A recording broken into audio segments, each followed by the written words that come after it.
Hello welcome back to my channel. കഴിഞ്ഞ ക്ലാസ്സിൽ നമ്മൾ ചർച്ച ചെയ്തത് സയൻസിലെ ആദ്യത്തെ 3 യൂണിറ്റാണ്.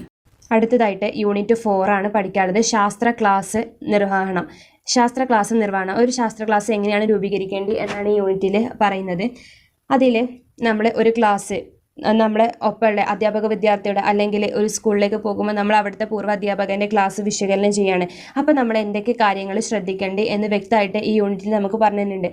അതിൽ ഒന്നാമത്തേതാണ് ആസൂത്രണം. നമ്മൾ ക്ലാസ് നിരീക്ഷിക്കുന്ന ക്ലാസ്സിൽ അധ്യാപകൻ്റെ പെഡഗോജി അതേപോലെ തന്നെ ടീച്ചിങ് മാനുവൽ ഇവയൊക്കെ എന്ത് ചെയ്യണം, നമ്മൾ ചർച്ചയ്ക്ക് വിധേയമാക്കണം. അവർ ക്ലാസ് എടുത്ത രീതിയിൽ തന്നെയാണോ TM എഴുതിയിട്ടുള്ളത്, TM-അനുസരിച്ചാണോ ക്ലാസ് എടുത്തിട്ടുള്ളത്, TM-ൽ പറഞ്ഞിട്ടുള്ള TLM ഒക്കെ ക്ലാസ്സിൽ കൃത്യമായിട്ട് യൂസ് ചെയ്തിട്ടുണ്ടോ, പറഞ്ഞ സമയത്തിൽ പക്കയായിട്ടുണ്ടോ, ഇങ്ങനത്തെ സംഭവങ്ങളൊക്കെ എന്താണ് ആസൂത്രണത്തിൽ ഉൾപ്പെടുന്നു. ഇനി രണ്ടാമത്തേത് നിർവഹണം. വിശകലനം കഴിഞ്ഞ നിർവഹണത്തിലാണ് പ്രശ്ന സന്ദർഭം, അതായത് പ്രശ്നം എന്താണ് എന്നുള്ളത്. അടുത്തത് എല്ലാ കുട്ടിയിലേക്കും എത്തിയോ എന്നുള്ളത്.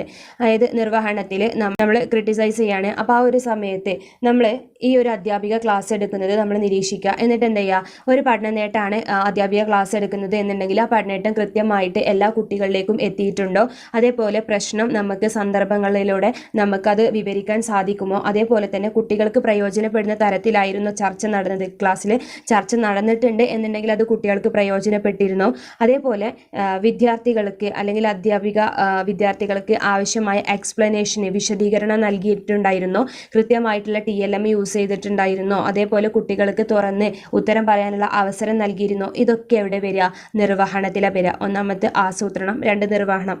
ഇനി 3 ക്ലാസ് അന്തരീക്ഷം എപ്പോഴും എന്തായിരിക്കണം, പരിസരത്തിന് അനുയോജ്യമായതായിരിക്കണം, ശിശു കേന്ദ്രീകൃതമായിരിക്കണം, സഹകരണാത്മക പഠനം അതിൽ നടക്കണം, അതേപോലെ സുരക്ഷിതമായിട്ടുള്ള പഠനാന്തരീക്ഷം വേണം.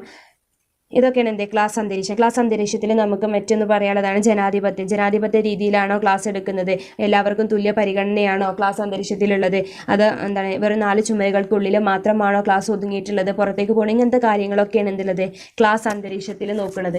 അടുത്തതാണ് പഠനോപകരണങ്ങൾ. ആശയ രൂപീകരണത്തിന് ഉപയോഗിക്കുന്ന പഠനോപകരണങ്ങൾ, അതായത് അധ്യാപിക ഉപയോഗിക്കുന്ന ഉപകരണങ്ങളെയാണ് പഠനോപകരണങ്ങൾ എന്ന് പറയുന്നത്. നമ്മൾ ഒരു പഠന നേട്ടം കുട്ടിയിലേക്ക് എത്തിക്കാൻ വേണ്ടിയിട്ട് നമുക്ക് വായോണ്ട് പറഞ്ഞ് ചിലക്കുന്നതിനേക്കാളും നമുക്ക് നല്ലത് എന്താണ്, ഒരു ദൃശ്യവൽക്കരണം, വിഷ്വലൈസ് ആയിട്ട് കാണിച്ചു കൊടുക്കുകയാണ്. ഇപ്പോൾ ഉദാഹരണത്തിന് ക്ലോക്ക് നമ്മൾ പ്രദർശിപ്പിക്കുമ്പോൾ ആശയ രൂപീകരണത്തിന് അവിടെ ഉപയോഗിക്കുന്ന പഠനോപകരണം കൃത്യമായിട്ട് കുട്ടിയിലേക്ക് എത്തിയിട്ടുണ്ടോ എന്ന് നമ്മൾ എന്ത് ചെയ്യണം, അവിടെ ചർച്ച ചെയ്യണം. ഇനി ഏറ്റവും ലാസ്റ്റാണ് വിലയിരുത്തൽ. പരസ്പരം വിലയിരുത്തലുണ്ട്, സ്വയം വിലയിരുത്തലുണ്ട്, സംഘ വിലയിരുത്തലുണ്ട്, ടീച്ചർ വിലയിരുത്തലുണ്ട് എന്നിവക്കുള്ള അവസരങ്ങൾ നമ്മൾ എന്ത് ചെയ്യുക, ഇവിടെ കുട്ടികൾക്ക് എത്തിയിട്ടുണ്ടോ, കുട്ടികളിൽ സ്വാഭാവികമായിട്ടും കൈവരിച്ചിട്ടുണ്ടോ എന്ന് നമ്മൾ വിലയിരുത്തണം. അതേപോലെ തന്നെ പഠന തെളിവുകൾ ദൃശ്യമാണ്, അതായത് ആ ഒരു മെത്തേഡ്, ആ ഒരു പീരീഡ് കഴിഞ്ഞതിന് ശേഷം നമ്മൾ ആ ഒരു കാര്യം അവിടെ പഠിപ്പിച്ചു കൊടുത്തതിന് എന്തെങ്കിലും തെളിവ് ദൃശ്യമാണോ എന്ന് നമുക്ക് വിലയിരുത്താവുന്നതാണ്. അതായത് എന്തെങ്കിലും തൊഴിൽ പ്രവർത്തനം കൊടുത്തിട്ടുണ്ടോ, നോട്ട് കൊടുത്തിട്ടുണ്ടോ, ഇതൊക്കെ എന്ത് ചെയ്യാണ്, വിലയിരുത്തൽ മേഖലയിൽ നമുക്ക് കുറച്ച് കാര്യങ്ങൾ ചർച്ച ചെയ്യാനുണ്ട്. അതാണിത്. അടുത്തത് നമുക്ക് പഠിക്കാനുള്ളതാണ് ഈ ടീച്ചിങ് മാനുവൽ എന്ന് പറഞ്ഞാൽ നമ്മൾ A4 ഷീറ്റിൽ TM തയ്യാറാക്കുന്നുണ്ട്. അതിന് കുറച്ചും കൂടെ ഹൈ ലെവലായിട്ട് നമ്മൾ കമ്പ്യൂട്ടറിൽ ടൈപ്പ് ചെയ്തിട്ടാണ് ഇവിടെ TM ഉണ്ടാക്കുന്നത്. ഈ ടീച്ചിങ് മാനുവൽ വീഡിയോ, ചിത്രങ്ങൾ, ഓഡിയോ, പ്രസൻറ്റേഷന്, റിപ്പോർട്ട്സ്, വെബ്സൈറ്റ് എന്നിവയിലേക്ക് ലിങ്ക് നൽകി ടീച്ചിങ് മാനുവൽ കമ്പ്യൂട്ടറിൽ തയ്യാറാക്കുന്ന സംവിധാനമാണിത്. അപ്പോൾ ഈ ടീച്ചിങ് മാനുവൽ കമ്പ്യൂട്ടറിലാണ് തയ്യാറാക്കുന്നത്. അതായത് ഇപ്പോഴത്തെ ആൻഡ്രോയിഡ് മൊബൈലിലൊക്കെ നമുക്ക് ഇത് ആഡ് ചെയ്യാം. അപ്പോൾ ഈ ടീച്ചിങ് മാനുവൽ കമ്പ്യൂട്ടറുമായി കണക്ട് ചെയ്തിട്ടുണ്ട്. അപ്പോൾ ഈ ടീച്ചിങ് മാനുവൽ നമുക്ക് ഒറ്റ നോട്ടത്തിൽ കണ്ടാൽ നമുക്ക് എന്ത് ചെയ്യാം, അവിടെ വീഡിയോ ഉണ്ടാവും, ചിത്രം ഉണ്ടാവും, ഓഡിയോ ഉണ്ടാവും, പ്രസൻറ്റേഷൻ റിപ്പോർട്ട്സ് ഉണ്ടാവും, വെബ്സൈറ്റ് ഉണ്ടാവും. ഇതൊക്കെ എന്താണ് ഈ ടീച്ചിങ് മാനുവലിൻ്റെ ചില ചെറിയ ഭാഗങ്ങൾ മാത്രമാണ്. അടുത്തതാണ് ICT അധിഷ്ഠിതമായ ക്ലാസ്. ICTയിൽ അധിഷ്ഠിതമായ ക്ലാസ് ആണോ നമുക്ക് ചെക്ക് ചെയ്യേണ്ടതുണ്ട്. അതിന് മുമ്പ് ആ ഒരു ക്ലാസ്സിൽ അധ്യാപിക ICT റിലേറ്റഡ് ആയിട്ട് എന്തൊക്കെ കാര്യങ്ങൾ ചർച്ച ചെയ്തിട്ടുണ്ട് എന്ന് നമുക്ക് ആ ഒരു ടെക്സ്റ്റ് ബുക്ക് നോക്കിയാൽ മനസ്സിലാവുന്നതാണ്. അടുത്തതാണ് സമഗ്ര വിദ്യാഭ്യാസ പോർട്ടൽ. കേരള സർക്കാർ പൊതുവിദ്യാഭ്യാസ സംരക്ഷണ യജ്ഞത്തിൻ്റെ ഭാഗമായി കൈറ്റിൻ്റെ കീഴിൽ പൂർണ്ണമായും പ്രവർത്തിച്ചു വരുന്ന ഒരു സംഭവമാണ് സമഗ്ര വിദ്യാഭ്യാസ പോർട്ടൽ എന്നറിയപ്പെടുന്നത്. നമുക്ക് അധ്യാപകർക്കൊക്കെ ഏറ്റവും യൂസ്ഫുൾ ആയിട്ടുള്ള ഒരു സൈറ്റും കൂടിയാണ് സമഗ്ര എന്ന് പറയുന്നത്. നമുക്ക് എന്ത് കാര്യങ്ങൾ ഗൂഗിളിൽ സെർച്ച് ചെയ്യുകയാണെന്നുണ്ടെങ്കിലും, നമുക്ക് ഡാറ്റ കളക്ട് ചെയ്യണമെന്നുണ്ടെങ്കിലും അതിൻ്റെ എന്തുണ്ടാവും, സമഗ്രയിലുണ്ടാവും. അത് കഴിഞ്ഞിട്ട് ഈ ഒരു പ്ലാറ്റ്ഫോമിനെ സമഗ്ര ഇ റിസോഴ്സസ് പോർട്ടൽ എന്നും കൂടെ അറിയപ്പെടുന്നു.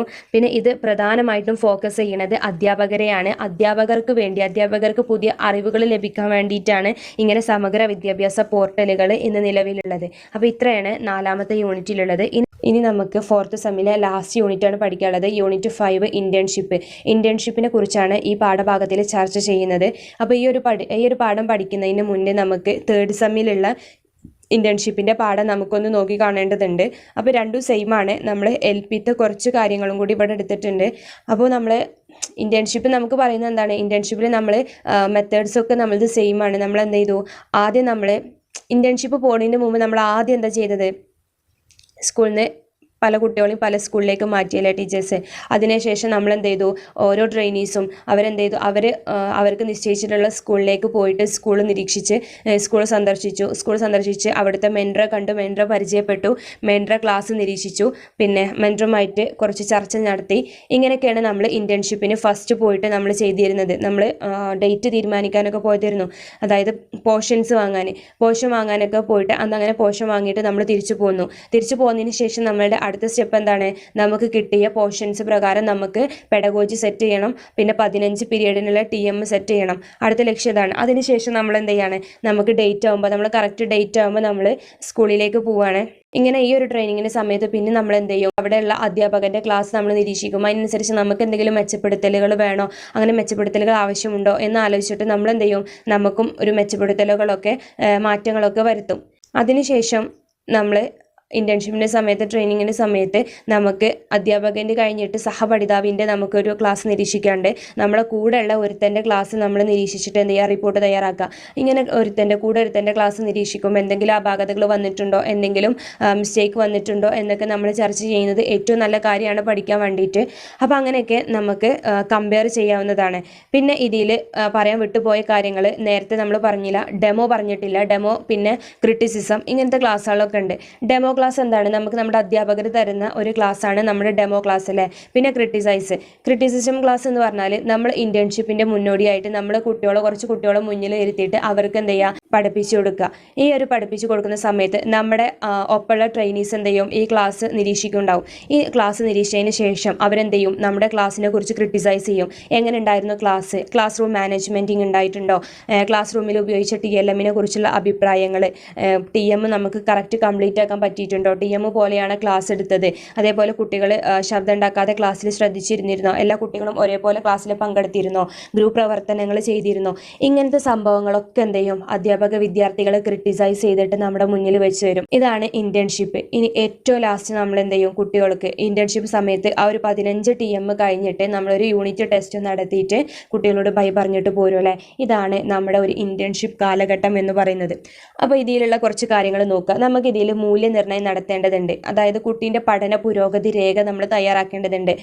ഈ ഒരു ട്രെയിനിങ് സമയം കഴിയുമ്പോഴത്തേന് നമ്മൾ പഠന പുരോഗതി രേഖ തയ്യാറാക്കിയിരിക്കണം. അപ്പോൾ അത് 4 കോളാണ്. ഒന്ന് ക്ലാസ്, പിന്നെ ഡിവിഷന്, വർഷം, സ്കൂള്. ഇങ്ങനെയാണ് നമ്മുടെ പഠന പുരോഗതി രേഖ തന്നിട്ടുള്ളത്. അത് നമ്മൾ ടെക്സ്റ്റ് ബുക്കിലുണ്ട്, അത് നോക്കിയാൽ മനസ്സിലാവും കേട്ടോ. പഠന പുരോഗതി രേഖ പിന്നെ നമ്മൾ ചെയ്തതാണ്. പഠന പുരോഗതി രേഖ ഓരോന്നും സെപ്പറേറ്റ് ആയിട്ട്, ഓരോ കുട്ടീൻ്റെ സെപ്പറേറ്റ് ആയിട്ട് നമ്മൾ പഠന പുരോഗതി രേഖ, അതായത് സ്റ്റുഡൻസ് ഇവാലുവേഷൻ പ്രൊഫൈൽ നമ്മൾ ചെയ്തിട്ടുണ്ട്. ഇനി അതിൻ്റെ താഴെ എന്ത് ചെയ്യുക, ഡേറ്റ് ഓഫ് ബർത്ത്, വിദ്യാർത്ഥിയുടെ പേര്, date of birth, admission number, UID number, പിന്നെ ഏത് പഞ്ചായത്തിലാണ്, രക്ഷിതാവിൻ്റെ പേര്, രക്ഷിതാവിൻ്റെ ഒപ്പ്, ഇതൊക്കെ എന്താ SCPയിൽ ആവശ്യമുള്ളതാണ്. പിന്നെ കുട്ടിയുടെ ഹാജർ വിവര പട്ടിക, ഇതും അതിൻ്റെ കൂടെ വേണം. ഇത്രയാണ് എന്ത് ഇന്റേൺഷിപ്പിൽ പഠന പുരോഗതി രേഖയുമായിട്ട് പറയാനുള്ളത്. ഇനി ഈ ഒരു പാഠഭാഗത്തിൽ മെയിനായിട്ട് നോക്കാനുള്ളത് ആക്ഷൻ റിസർച്ച് ആണ്. അതായത് ക്രിയാഗവേഷണം. നമ്മൾ ഒരു ക്ലാസ്സിൽ ഒരു കൂട്ടം ആളുകൾക്കിടയിൽ ഒരു പ്രോബ്ലം വന്നിട്ടുണ്ടെങ്കിൽ അത് സോൾവ് ചെയ്യാൻ വേണ്ടിയിട്ട് നമ്മൾ ഉപയോഗിക്കുന്ന ഒരു ടൂളാണ് ആക്ഷൻ റിസർച്ച് അഥവാ ക്രിയാഗവേഷണം.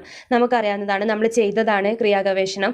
അപ്പോൾ ക്രിയാഗവേഷണത്തിൽ നമുക്ക് ഉൾത്തിരിഞ്ഞു നോക്കുകയാണെന്നുണ്ടെങ്കിൽ അതിൽ കുറച്ച് സ്റ്റെപ്പ് ഉണ്ട്. ഏതൊക്കെയാണ്? ഒന്ന്, പ്രശ്നം തിരിച്ചറിയാം. നമ്മൾ എന്ത് ചെയ്യണം, നമുക്ക് എന്തെങ്കിലും ക്ലാസ്സിൽ ഒരു ബുദ്ധിമുട്ട്, ഒരു കൂട്ടം ആളുകളിൽ നിന്ന് ബുദ്ധിമുട്ട് അനുഭവപ്പെട്ടിട്ടുണ്ടെന്നുണ്ടെങ്കിൽ നമ്മൾ എന്ത് ചെയ്യുക, ആ പ്രശ്നം തിരിച്ചറിയാം. അടുത്തതാണ് പ്രശ്നം സൂക്ഷ്മ തലത്തിൽ നിർവചിക്കുക. പ്രശ്നം എന്ത് ചെയ്യണം, ആ ഒരു പ്രശ്നം ഇത് എങ്ങനെയാണ് ഉണ്ടായത്, ഇതിന് എന്തെങ്കിലും ചെയ്യാൻ പറ്റുമോ, അങ്ങനെ പ്രശ്നം എന്ത് ചെയ്യണം, സൂക്ഷ്മ തലത്തിൽ നിർവചിക്കണം. അടുത്തത് പ്രശ്ന കാരണങ്ങൾ കണ്ടെത്തണം. ഈ ഒരു ഘട്ടത്തിൽ നമ്മൾ ഈ ഒരു കൂട്ടം കുട്ടികൾക്ക് എന്തുകൊണ്ടാണ് ഇങ്ങനെ സംഭവിച്ചത്, ഇപ്പോൾ എഴുത്തിലാണ് ബുദ്ധിമുട്ടെന്നുണ്ടെങ്കിൽ എന്തുകൊണ്ടാണ് കുട്ടികൾക്ക് എഴുതാൻ അങ്ങനെ പ്രയാസമായി വന്നത്, ഇങ്ങനത്തെ കാര്യങ്ങളൊക്കെ എന്ത് ചെയ്യും, ആ ഭാഗത്തിൽ ചോദിക്കും, ആ ഭാഗത്തിൽ നമുക്ക് അന്വേഷിക്കാം. ഇനി അടുത്തത് പ്രവർത്തനം പരികൽപ്പന രൂപീകരിക്കുന്നത്. നമ്മൾ എന്ത് ചെയ്യും, അത് കുട്ടികൾക്ക് നമ്മളൊരു നിഗമനത്തിൽ താൽക്കാലിക പരികൽപ്പന രൂപീകരിച്ചിട്ട് നമ്മൾ പ്രവർത്തിക്കുകയാണ്. അടുത്തത് പ്രശ്നം നടപ്പിലാക്കുന്നു. ഈ ഒരു പ്രശ്നം എന്ത് ചെയ്യും, നമ്മൾ ക്ലാസ് റൂമിൽ നടപ്പിലാക്കും. ഫലപ്രാപ്തി വിലയിരുത്തൽ, അതായത് നമുക്ക് എത്രത്തോളം അത് പ്രയോജനപ്പെട്ടു അതെന്ത് ചെയ്യുക, നമ്മളൊന്ന് വിലയിരുത്തുക. ഇതാണ് ആക്ഷൻ റിസർച്ച്. ആക്ഷൻ റിസർച്ച് ചെയ്യുമ്പോൾ നമുക്ക് കറക്റ്റ് സ്റ്റെപ്പ് ബൈ സ്റ്റെപ്പായിട്ട് കാര്യങ്ങളുണ്ട്. ഒന്ന് ആമുഖം. ആമുഖത്തിൽ ആക്ഷൻ റിസർച്ചിൻ്റെ ആമുഖത്തിൽ നമുക്ക് എഴുതാനുള്ളത് എങ്ങനെയാണ് ആക്ഷൻ റിസർച്ച് എന്താണ് ആക്ഷൻ റിസർച്ച് എന്ന് എഴുതുക, പിന്നെ എന്താണ് കുട്ടികളുടെ പ്രശ്നം എഴുതുക, എത്ര കുട്ടികളുടെയാണ് എഴുതുക, ഇത് നമുക്ക് ചെയ്യാൻ എത്ര സമയം എടുത്തു, ഇങ്ങനത്തെ സംഭവങ്ങളൊക്കെ ആമുഖത്തിൽ ഉൾപ്പെടുത്തുക. അടുത്തത് പോസിബിൾ കോസസ്, അതായത് കാരണം എന്താണ് കുട്ടികൾ ഒരു കൂട്ടം ആളുകളിൽ അല്ലെങ്കിൽ ഒരു കൂട്ടം കുട്ടികളിൽ എഴുത്തിന് പിന്നോക്കം വരാനുള്ള കാരണം, ഇതാണ് പോസിബിൾ കോസിൽ വരുന്നത്. വേറൊരു കാരണം പറയുകയാണെങ്കിൽ ഒരു കൂട്ടം വിദ്യാർത്ഥികൾക്ക് എന്ത് ചെയ്യാൻ പറ്റുന്നില്ല, വായിക്കാൻ പറ്റുന്നില്ല, വായനയിൽ വളരെയധികം പിന്നോട്ടാണ്, വളരെ എന്ന് പറഞ്ഞാൽ വളരെയധികം പിന്നോട്ടാണ്, അവർക്ക് എന്ത് പറ്റുന്നില്ല, മലയാളം വായിക്കാൻ പോലും പറ്റുന്നില്ല. അപ്പോൾ അതൊക്കെ എന്താണ് ആക്ഷൻ റിസർച്ചിന് നമുക്ക് എടുക്കാവുന്ന വിഷയമാണ്. അടുത്തത് ഒബ്ജക്റ്റീവ്സ്. ആമുഖം കഴിഞ്ഞ് പോസിബിൾ കോസ് കഴിഞ്ഞിട്ട് ഒബ്ജക്റ്റീവ്സ് എന്ന് പറഞ്ഞാൽ ഉദ്ദേശ ലക്ഷ്യങ്ങൾ. എന്താണ് ഉദ്ദേശ ലക്ഷ്യങ്ങൾ, നമുക്ക് ക്രിയാഗവേഷണത്തിൽ ഇവിടെ ക്രിയാഗവേഷണം നടത്തുന്നതിന് പ്രധാന ഉദ്ദേശം എന്താണ്, ഇങ്ങനെ ഒരു കൂട്ടം കുട്ടികളിൽ എഴുതാനുള്ള ബുദ്ധിമുട്ടാണ്. അപ്പോൾ ഇതിനുള്ള ഉദ്ദേശങ്ങൾ, ഇതാണ് നമ്മുടെ ഉദ്ദേശം. ഇനി നമുക്ക് ഇതുകൊണ്ട് എന്തെങ്കിലും ചെയ്യാൻ പറ്റുമെന്ന് ആലോചിക്കുക. അങ്ങനെ ആക്ഷൻ ഹൈപ്പോത്തസിസ് വരും. ആക്ഷൻ ഹൈപ്പോത്തസിസ് എന്ന് പറഞ്ഞാൽ പ്രവർത്തനം ഉണ്ടാവും, പരികൽപ്പന ഉണ്ടാവും. അതായത് നമ്മൾ ഉദ്ദേശങ്ങളൊക്കെ നമ്മളെ മൈൻഡിൽ വെച്ചതിന് ശേഷം നമ്മൾ എന്ത് ചെയ്യണം, അത് കുട്ടികളിലേക്ക് ഒരു പരിഹാര മാർഗം കണ്ടിട്ട് കുട്ടികളിലേക്ക് അത് പ്രാവർത്തികമാക്കുകയാണ്. പിന്നെ നമ്മൾ എന്ത് ചെയ്യും, പരികൽപ്പന രൂപീകരിക്കും. പിന്നെ അടുത്തതാണ് മെത്തഡോളജി, രീതിശാസ്ത്രം. മെത്തഡോളജിയിലാണ് നമ്മൾ പിന്നെ ബാക്കി കാര്യങ്ങൾ ഫില്ല് ചെയ്യേണ്ടത്. അതിൽ ഒന്നാമത്തതാണ് design of study. Design of study എന്ന് പറഞ്ഞാൽ അതിൽ എഴുതേണ്ടത് pre test or post test അങ്ങനത്തെ സംഭവമാണ്.